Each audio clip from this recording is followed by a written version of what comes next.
थे। बाकी जो था वो 26 जनवरी 1950 में लागू किया गया था। तो सबसे पहली चीज तो मैं चाहता हूँ कि किसी भी अगर अपने यहाँ बारिश का भी मौसम होता है तो हम लोग को पहले पता चलता है कि यहाँ बारिश होने वाली है, तो उसी तरह से संविधान बनने का भी कई वर्षों से पहले से ही आह्वान होने लगा था।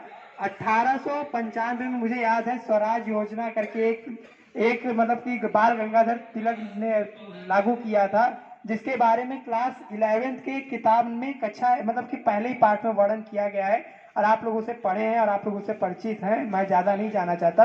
और फिर उसके बाद इसी तरह से आगे बढ़ता गया, अपनी आंदोलन होते गए और देश में ब्रिटिश शासन जो है नए नए नियम लाते गए।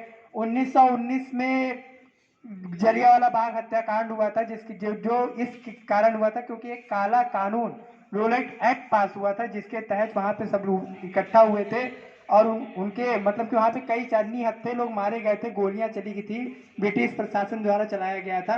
1922 में मुझे याद है कि महात्मा गांधी ने एक रिपोर्टिंग में कहा था कि अपने देश का संविधान एक होना चाहिए। पहली चीज तो देश अखंड होना चाहिए, मतलब देश में अखंडता रहती है और एक ही संविधान चलना चाहिए।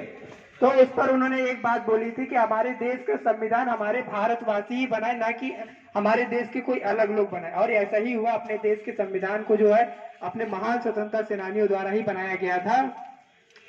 और फिर इसी तरह से 1928 में मुझे याद है कि मोतीलाल नेहरू जो कि जवाहरलाल नेहरू के पिताजी थे, उन्होंने एक रिपोर्ट तैयार किया था जिसे हम लोग नेहरू रिपोर्ट के नाम से जाना जाता है। और फिर इसी तरह से ब्रिटिश प्रशासन अपना कार्य करती गई और 1935 में भारत शासन अधिनियम एक एक्ट पास किया, जिसके तहत अपने भारत में कई सारे नियम कानून लागू किए जो कि संविधान